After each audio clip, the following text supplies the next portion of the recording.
Do you hear yourself saying quite often, why do I feel tired all the time?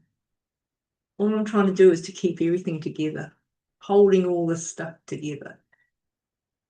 So if I say to you, exhaustion doesn't usually start in the mind, it starts in the body, would you find that a bit of a surprise? So when you hear that, what do you feel? So where in your body does that show up? Perhaps it's a tight jaw or that little knot in your shoulders. Perhaps it's a big knot. Perhaps you're getting headaches regularly. Maybe you feel irritable, a little bit snaky, a little bit uptight. Perhaps you're feeling like you're dragging yourself through the day. Life's a bit of a drag. And eventually your body begins to make itself known very clearly. It starts to let you know that it's had enough. And all those little niggles become something quite exaggerated. The aches and pains become quite regular. And the thing is, nothing big needs to happen for the body to react like this. It doesn't have to be a major shift. It might be the daily grind of holding everything together for everybody else. For you being the support person that you are, you're showing up and you're doing all of it, even when you're feeling drained, even if you're feeling not well, even if you feel like you really could do with a day in bed. Not you. You show up because that's what you do. And your body knows, your body keeps a score of all that. Every moment you override yourself, the body knows. And every time you say to yourself, I'll take a break when I've finished this.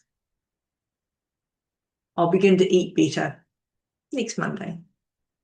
And then next Monday comes and something happens during the day and you think, I'll put it off till next Monday. You know, when you said, you meant to go for a walk this afternoon or yesterday afternoon or the afternoon before that or the morning, and other stuff gets in the way.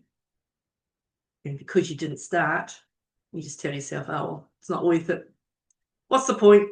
I didn't do it yesterday, so I'm not going to do it today. So your body remembers when you're feeling exhausted, but you kept going. And it remembers when you swallowed your feelings because someone needed you.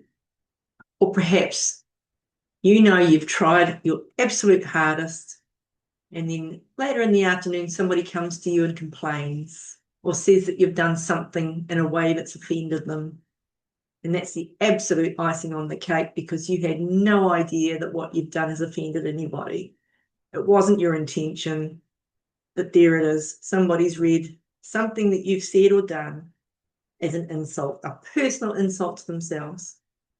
And that's not about you. That's something that's going on for them. But you have taken it personal because that's the sort of person you are. Always showing up for others, always trying your best.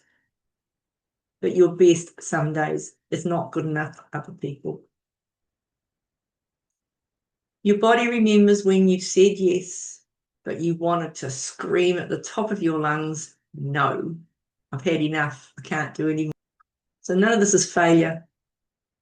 This is simply your body saying, don't forget me. I'm here.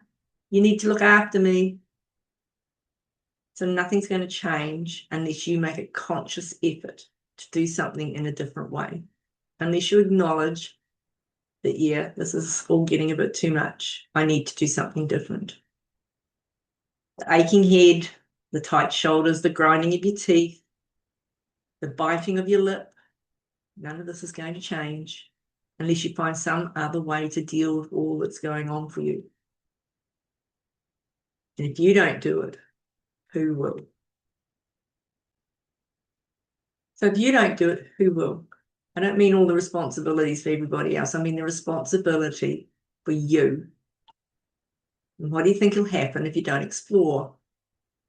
If you don't look at a way to overcome all this anxiety and exhaustion and this dread that you're feeling throughout the day? It's just so not good to be waking up in the morning and feeling dread in your stomach, to be worried about what you're going to experience during the day, to feel like you don't have a choice, to feel like you're in a corner and you want to come out screaming. What do you think you will hear when you finally pause long enough to listen to what your body is trying to tell you? Might be a bit scary. It might be a bit confronting. It might even be something that you've never allowed yourself to do before. Have you ever asked yourself, what's stopping me? What is stopping me from being kind to myself? I do it for everybody else, every day, all day. Why can't I do it for me? What do I need to know to get some clarity around this?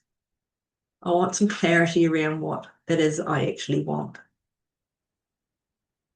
And having somebody to listen to you, to talk it through with you, to allow you to explore options is a great way to overcome that fog, that haziness, that not really knowing what you want and how to get there,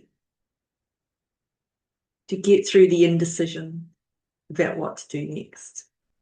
It's something that we all need to know. We need to know that we have choice. And getting to that point can make a real difference in allowing us to move forward and to learn how to be kinder to ourselves.